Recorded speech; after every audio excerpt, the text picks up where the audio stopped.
สวัสดีค่ะทุกคน วันนี้นะคะน้องก็จะมาพูดถึงการแต่งกายในช่วงฤดูหนาวนะคะ หากใครที่ต้องการจะมาเที่ยวสกอตแลนด์ช่วงฤดูหนาวนะคะ ก็จะเป็นช่วงที่ต้นไม้นะคะ ยืนต้นตายนะคะไม่ใช่นะคะก็คือมันไม่ได้ตายนะคะ เพียงแต่ว่ามันไม่มีใบละอากาศก็จะครึ้มนะคะ แล้วก็มันก็จะมืดเร็วนะคะแล้วก็หนาวมากด้วยนะคะคนที่จะมาเที่ยวสกอตแลนด์ช่วงฤดูหนาวเนี่ยก็อาจจะเป็นคนที่ชอบอากาศหนาวๆมากๆนะคะอาจจะอยากมาสัมผัสกับความหนาวนะคะหรือว่าอาจจะอยากจะมาเห็นความแตกต่างนะคะก็น่าจะเป็นคนที่ขี้ร้อนนะคะเราจะบอกว่าช่วงหนาวที่นี่นะคะก็ยัง4ฤดูเหมือนเดิมนะคะแต่ว่าสิ่งที่จะไม่มีก็คือความร้อนนะคะสิ่งที่จะหายไปก็คือความร้อนในช่วงวินเทอร์เนี่ยไม่มีความร้อนเลยนะคะมีแต่เพียงว่าหนาวมากแค่ไหนนะคะมากขึ้นมากกว่าหรือว่ามากที่สุดแบบนี้นะคะติดลบไหมหิมะตกไหมนะคะหลายคนคิดว่ามาเที่ยวสกอตแลนด์ช่วงวินเทอร์ก็จะได้เห็นหิมะนะคะมันก็ถูกนะคะแต่ว่าแค่บางพื้นที่นะคะถ้าคุณจะมาเที่ยวในเมืองเนี่ยอย่างเช่นทางตอนใต้ของสกอตแลนด์ก็อาจจะโอกาสน้อยนะคะที่จะเห็นสโนว์นะคะหรือว่าหิมะตั้งแต่นกอยู่มาเนี่ยนกเห็นหิมะจริงๆเลยนะแค่ครั้งเดียวนะคะที่แบบเยอะมากๆเลยนะคะที่เป็นหิมะจริงๆนะคะแบบเล่นได้เลยเนี่ยไปสไลด์ได้อย่างเงี้ยนะคะครั้งเดียวแต่ครั้งนั้นมันคือมีหิมะเพราะอะไรนะคะเพราะว่ามันมีพายุเข้านะคะมันก็เลยทำให้มีหิมะขึ้นมาแต่นอกนั้นก็คือไม่ได้เห็นจริงจังนะคะอาจจะมีเบาๆแบบบางวันก็เบามากนะคะก็อย่าคาดหวังว่าจะได้เจอหิมะที่นี่นะคะยกเว้นว่าคุณจะไปเที่ยวทางเหนือของสกอตแลนด์นะคะพวกไฮแลนด์อะไรแบบนี้ก็คาดหวังได้นะคะ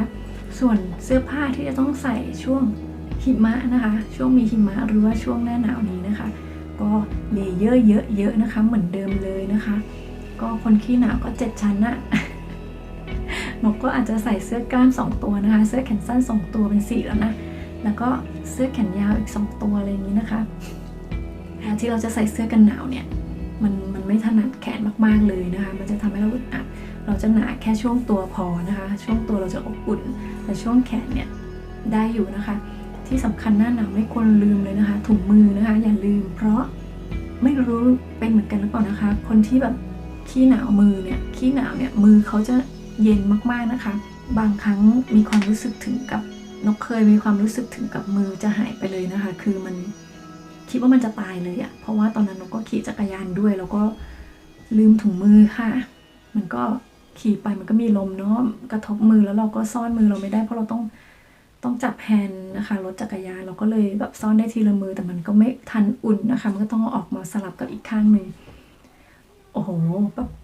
คิดว่าตัวเองจะสูญเสียมือไปแล้วนะคะตอนนั้นเพราะฉะนั้นอย่าลืมนะคะถุงมือก็จะคล้ายๆกับเสื้อกันฝนนี่แหละค่ะจะมีหลายขนาดนะคะจะมีหลายแบบที่กันจริงๆหรือแบบที่แบบแค่พออุ่นนะคะมีรูแบบไหมพรมนะคะน้องก็แนะนำว่าวินเทอร์นี้ก็เอาแบบหนาเลยนะคะถ้าสำหรับคนที่ขี้หนาวมือเนี่ยต้องแบบหนาเลยเพราะว่าไม่มีทางเลือกค่ะเวลาที่เรามือเย็นนะคะมือจะเป็นจุดที่เย็นที่สุดเนี่ยถ้าไม่มีถุงมือที่แบบหนาจริงๆนะคะนกเคยใส่แบบไหมพรมธรรมดานะคะมันก็ยังเย็นอยู่นะคะไม่ค่อยช่วยเท่าไหร่เพราะฉะนั้นถุงมือก็เลือกแบบอบอุ่นไปเลยนะคะแบบไม่มีลมเข้าส่วนเสื้อกันหนาวก็เต็มที่เลยค่ะเต็มที่เสื้อกันหนาวก็ไม่ใช่ปัญหาของทุกคนนะคะเพราะว่าทุกคนก็รู้วิธีเลือกเสื้อกันหนาวของตัวเองอยู่แล้วนะคะก็จะเป็นปกติตามชอบเลยนะคะแต่ว่าเสื้อกันฝนเนี้ยสินะคะถ้าหากคุณมาช่วงหน้าหนาวนะก็อาจจะเลือกเสื้อกันฝนที่แบบมีความกันหนาวไปด้วยในตัวนะคะก็จะได้ไม่ต้องใส่หลายชั้นแบบนี้นะคะนกก็ยังมีเสื้อกันฝนแบบหนาด้วยนะคะอันนี้ก็จะแบบว่าเลเยอร์หนามากแล้วก็มีขนข้างในด้วยนะคะแล้วข้างนอกเนี่ยก็จะกันฝนด้วยนะคะเพราะฉะนั้นแล้วเวลาที่เรามาเที่ยวหน้าหนาวเนี่ยเราก็จะมีเสื้อกันฝนกันหนาวที่อยู่ในตัวเดียวกันนะคะถ้าใครมาช่วงนี้นะคะนกแนะนำเสื้อกันหนาวแบบนี้เพราะไม่งั้นน่ะเราจะใส่เสื้อกันหนาวด้วยเสื้อกันฝนด้วยนะคะโอ้โหมันก็อึดอัดไปนะคะไม่ค่อยสะดวกแล้วเวลาที่เราเข้าไปเที่ยวในพิพิธภัณฑ์หรือในที่ที่ปิดแบบนี้นะคะในตึกในอาคารเนี่ยเราจะต้องถอดหลายตัวมากนะคะถ้าหากเราต้องถือเองเนี่ยเราก็จะทำของหายนะคะไม่สะดวกต่อการเดินเที่ยวเลยเพราะฉะนั้นเป็นไปได้นะคะก็ ลองเลือกเสื้อที่กันหนาวแล้วก็กันฝนในตัวเดียวกันนะคะทำให้เราเนี่ยไม่ต้องมีเลเยอร์มากขึ้นนะคะยกเว้นเลเยอร์ข้างในที่เราไม่ต้องถอดแต่เราจะต้องถอดเสื้อกันฝนกันหนาวข้างนอกเวลาที่เราเข้าไปเที่ยวในสถานที่ปิดๆนะคะเพราะไม่งั้นก็จะร้อนตายเหมือนกันนะคะแล้วก็อย่าลืมนะคะนอกจากถุงมือแล้วนะคะหมวกด้วยนะคะว่าหูนี่นะคะจะหนาวมากนะคะหูก็จะเหมือนมือนะคะอาจจะหายไปได้เหมือนกันนะคะถ้าลืมหมวกนะคะคนที่ขี้หนาวหูนะคะก็บางคนก็จะใช้ที่ปิดหูก็ได้เช่นกันนะคะแต่นกก็จะหนาวทั้งหัวนะคะนกก็ต้องใช้หมวกที่ปิดทั้งหัวคนที่จะมาเที่ยวช่วงหน้าหนาวก็อย่างที่บอกนะคะนอกจากที่จะชอบความหนาวแล้วนะคะอยากสัมผัสกับหิมะอยากสัมผัสกับความหนาวจริงๆนะคะอีกอย่างหนึ่งที่ดีในช่วงในการมาเที่ยวช่วงหน้าหนาวนี่นะคะก็คือราคานะคะถ้าพักโรงแรมราคาก็จะถูกลงมากๆนะคะแต่ว่าสถานที่ต่างๆเนี่ยจะปิดเร็วขึ้นนิดนึงนะคะชั่วโมง2ชั่วโมงละเพราะว่าอะไรมันจะมืดเร็วนะคะเวลาที่มาเที่ยวช่วงหน้าหนาวเนี่ย3-4 โมงนะคะก็จะมืดแล้วนะคะเริ่มมืดทุกคนก็จะรีบกลับบ้านกันนะคะก็จะมีโอกาสที่จะเที่ยวได้ในเวลาสั้นๆตอนเช้าเนี่ยกว่าจะเช้าที่มีแสงแดดจริงๆก็9 โมง 10 โมงนะคะบางครั้งก็แล้วแต่ว่าช่วงเดือนไหนนะคะเวลาที่สั้นสุดก็จะอาจจะเหลือแค่คิดดู9 โมงถึง 3 โมงก็อาจจะ6 ชั่วโมงเท่านั้นนะคะเวลาที่เราเที่ยวได้แต่ซัมเมอร์เนี่ยก็จะตรงกันข้ามนะคะก็จะเช้าตั้งแต่ตี 3นะคะแล้วก็